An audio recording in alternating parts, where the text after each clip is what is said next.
Excellent. Okay, team. Welcome to the Standard Podcast, where we raise the bar, rebuild the culture, and call out the lies no one else will. This isn't motivation. This is a movement.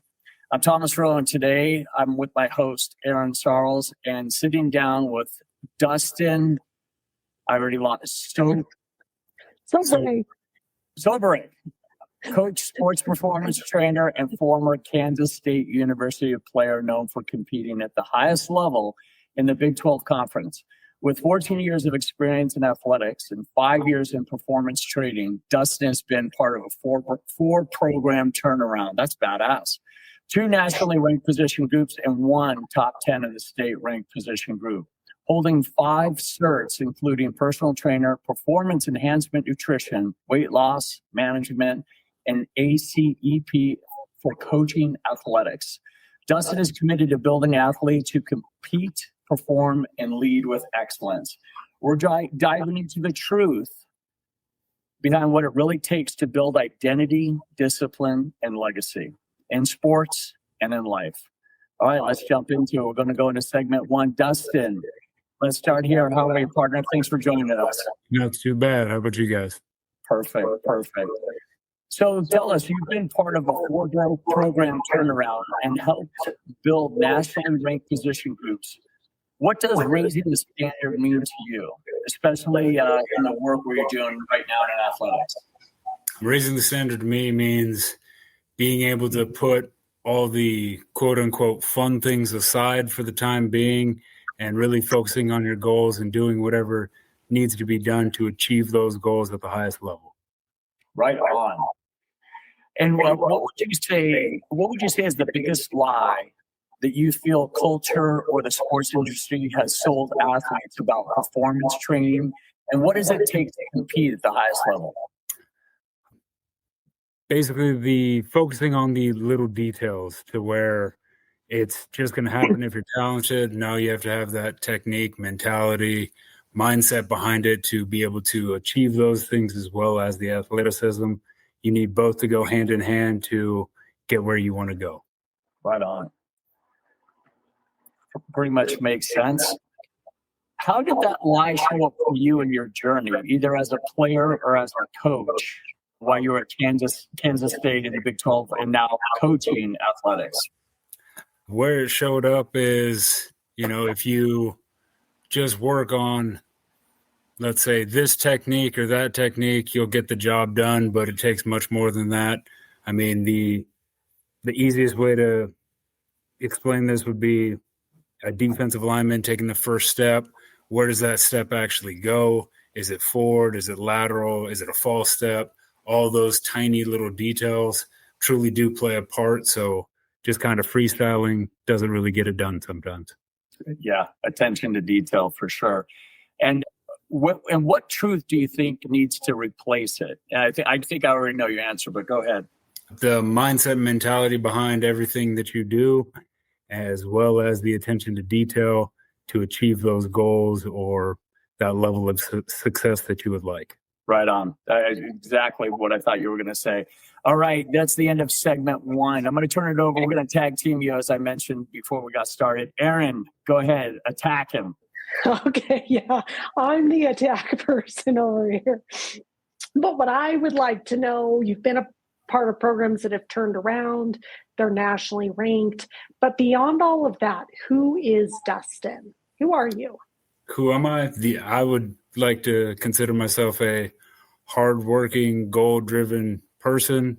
I do focus on all the little details day in and day out to achieve what I would consider success.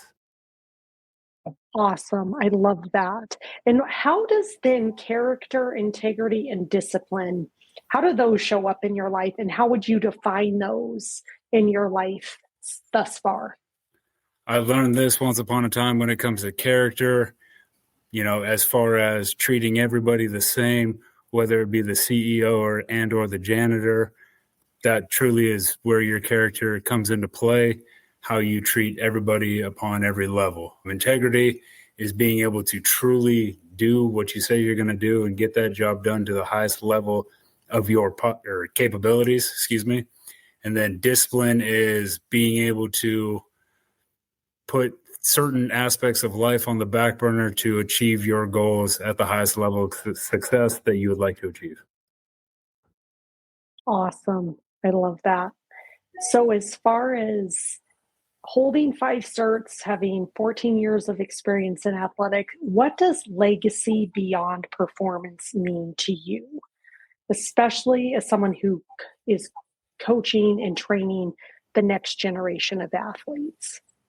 To me, it's kind of a twofold answer to where what do your players achieve after their time with you, number one, and then legacy goes on what is your story, essentially? How do people in an athletic sense look at you? Is it good, bad, indifferent?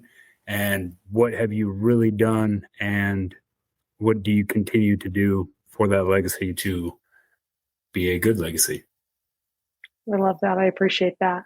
What's one truth you wish every young athlete or coach understood about what it really takes to compete and build something that lasts? That this day and age, the unfortunate side of things is there is, the concept of starting at a young age, which I don't think you need to be specialized at a certain young age, but as far as starting young to get those wrinkles ironed out, if you will, by the time you get to high school, college, to where you're firing on all cylinders and being able to do the things that you would like to get done on the field, court, etc. Awesome. Well, those were my hard-hitting questions, Thomas. Now it's your turn. All right. Dustin, we're gonna go into segment 3. And when we first met, one of my passions regarding this, what we're doing, this path around Blueprint Blue Chip, is the high school athlete. And when you were getting recruited and when you were in the high school, playing at the high school level, how did you narrow it down to Kansas State? And what other schools were you looking at? Other schools that were on the table at the time I had a handful of smaller NAIA colleges. Colorado State was one, Kansas State, and then a couple JCs in the Kansas circuit, just because they have a high level of success in getting people out.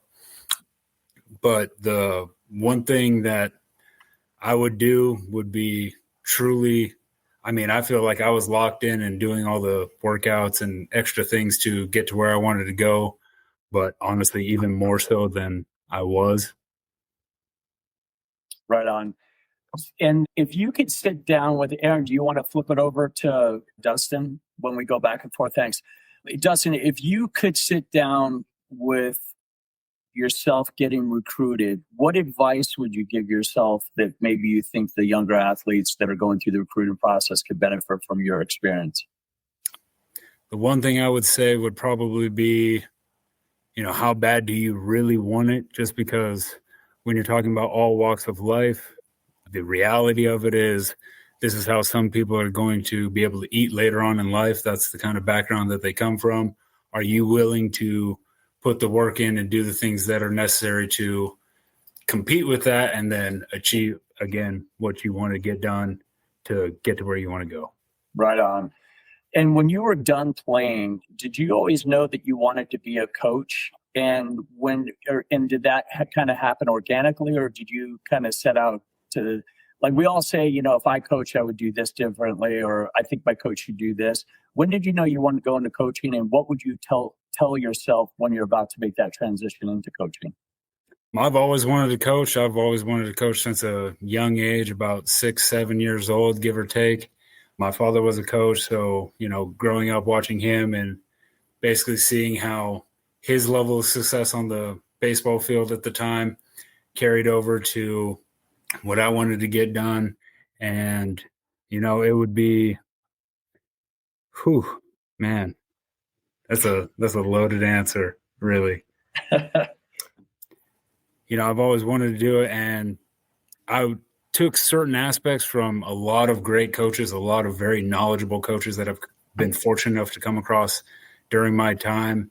And use it, but tweak it certain ways, because there are certain coaches out there across the country at every level to where, hey, if you're not like, I used to give this example in a meeting room, if you're not this remote, you're not going to play. But that's where, depending on the player's size and athletic ability, you at the end of the day, you have to use what you have.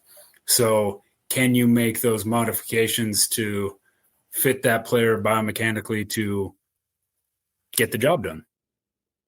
Right on. Right on. And now, with 14 years in athletics and 5 years in performance training on your belt, what's the one thing you're trying to make sure young athletes understand that you had to learn the hard way? Truly, the attention to detail with the technique and fundamentals, the smallest things that a lot of people could probably brush over. From an example earlier today, being square at the point of contact compared to, that slight turn, with the speed of the game today, to where if there's a little bit of turn in your stance, let's say you're facing a quarterback run game, to where, that little bit of turn, you might be late to the party, if you will, based upon being square and or having that little bit of stagger in your stance. Got it. Perfect. Before I turn you over to Aaron, what would you say as a coach and a former player would you find more frustrating or challenging? An athlete who has a ton of talent but is uncoachable, or an athlete that goes above and beyond but is probably never going to be a starter? Ooh. It's tough as a coach to see a kid that has all the talent in the world, but, just doesn't want to take some of the coaching points.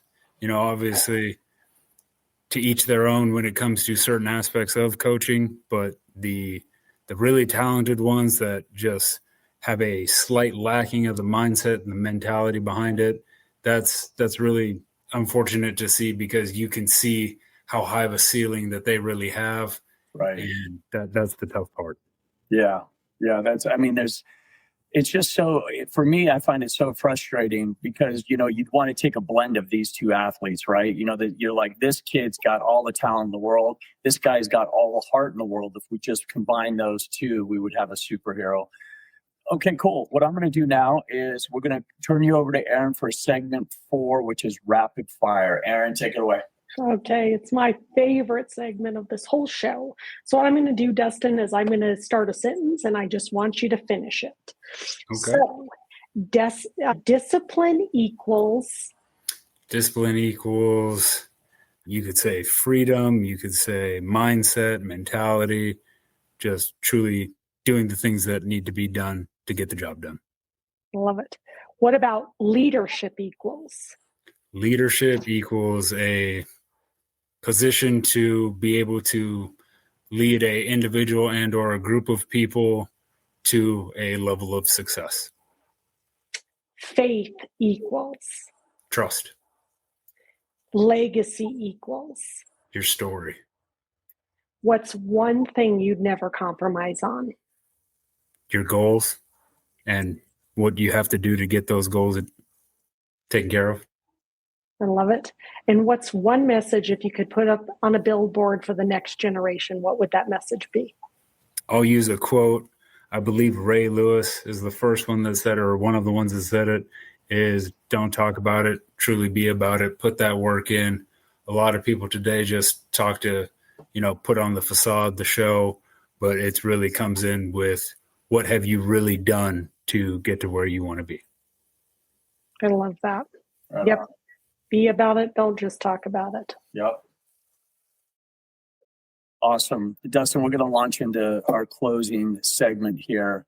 One of the things when we first met, I shared with you that my passion has always been about the high school athlete, because I think as a coach, that's where you make the most impact, to pave a way for the athlete. But also at the high school level, I find it tricky because you're dealing with coaches and you're also dealing with parents. Are the parents vicariously living through the kids? Do the kids want it? Are the parents in the coach's ear?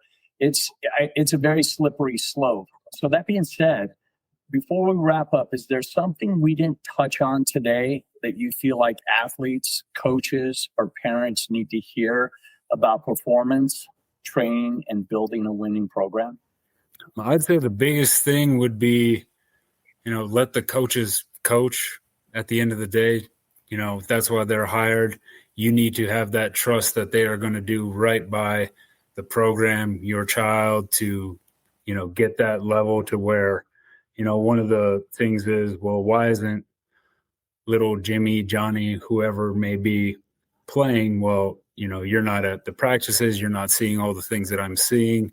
And have you asked him truly why he isn't playing? He could be, like we spoke about earlier, the most talented kid on the team, but if he's just messing around all day at practice or taking plays off here or there, or doing essential dirty things to hurt the team, hurt the program, all those things add up to where that takes away from playing time in my personal mindset. Right on. You just sparked a new question for me. And that was, I have this theory that athletes, especially in high school, 9th, 10th, maybe up until their junior year, should be a multi-sport athlete. And then as they close in on their senior year, probably narrow it down. What are your thoughts on that? Do you feel like athletes should play as many sports as possible, or should they be zeroed in on one sport? And at what time and point should they do that? I believe that they should play multiple sports. It keeps that competitive level year round. I mean, obviously, as we spoke upon earlier, there are those people out there to where, at, let's say, 7th grade, for example, well, he's going to play college football. Okay, well, what are you doing to make him play college football? How are you helping him? What kind of support is he getting outside of just the season? Right. Is he actually in the weight room? Is he taking conditioning serious? Is he taking the nutrition serious to be able to get that done?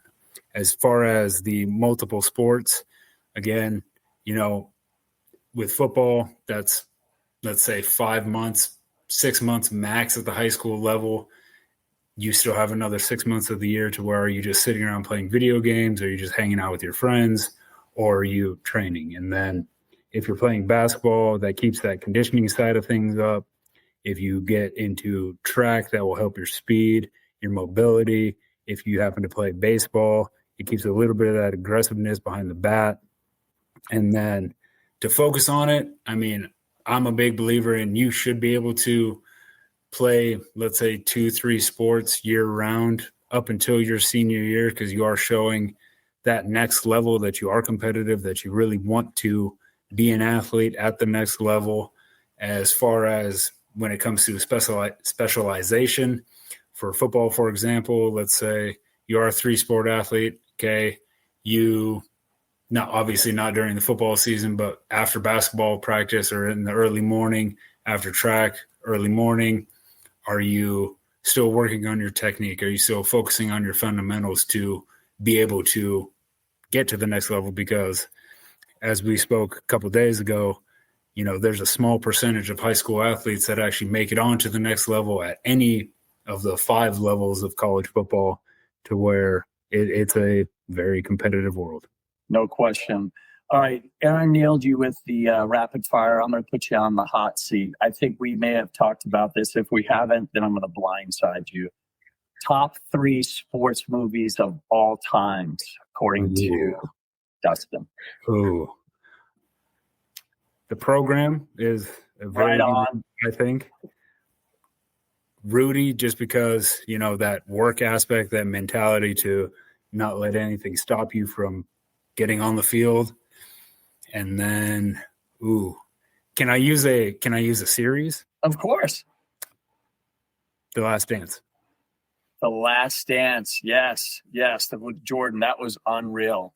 Yeah, that's a pretty good one. All right, kids, those of you who are listening, he was so right about The Program, but you're going to have to go get it on VHS. I don't think you can find it anywhere else. It's an old one. It's about 30 years old, maybe even 35 years old. This is so awesome, Dustin. Thanks for your time. Thank you. This is going to go out, and people are going to want to reach out to you. Where's the best place for them to get a hold of you? Is it on social media, email, your website? This is your forum. Let loose. So one of the ways you can contact me is through social media. As of right now, it's considered Law One Fit. And that's on Facebook and Instagram. Coach Sob at Gmail and or on X. And those are kind of the best ways to get a hold of me as of right now, through social media and or email platform. That's right on. That is so cool. We'll put that in the show notes too, team. Dustin, thank you so much for sharing your story and your truth. It's this conversation. If this conversation challenged you, inspired you, or made you think differently, do two things. Aaron, I think I'm stepping on your toes. Take it away. Go for it. I love it. Well, okay. Go, you go. Dustin, you've inspired me. I'm taking lead on this one. I love it. Two things you can do. Connect with Dustin on Instagram, as he shared with you, and we will drop those in the show notes. And let him know how it hit you and how it resonated with you. If you're serious about performance, training, and building a winning mindset, Dustin is your guy. And if you're an athlete, parent, or coach ready to raise your standard, check out Blueprint to Blue Chip. At blueprintbluechip.com, we help athletes build identity, discipline, and legacy that goes beyond the game. If you're ready to get clear on who you are beyond the game, join us in our 3-day reset win-play show at blueprintbluechip.com. It's designed for athletes who are ready to rebuild their foundation. And if this episode resonated with you, take 30 seconds and leave us a 5-star review on Apple Podcasts or Spotify. It helps us reach more athletes, parents, and leaders who need this message. This is the Standard Podcast, and this movement only grows when we raise the standard together. Talent fades, but truth endures. Raise the bar, rebuild the culture, and become the standard. All right, team, thank you so much for joining us. Dustin, Aaron, you guys rock. We'll see you next time.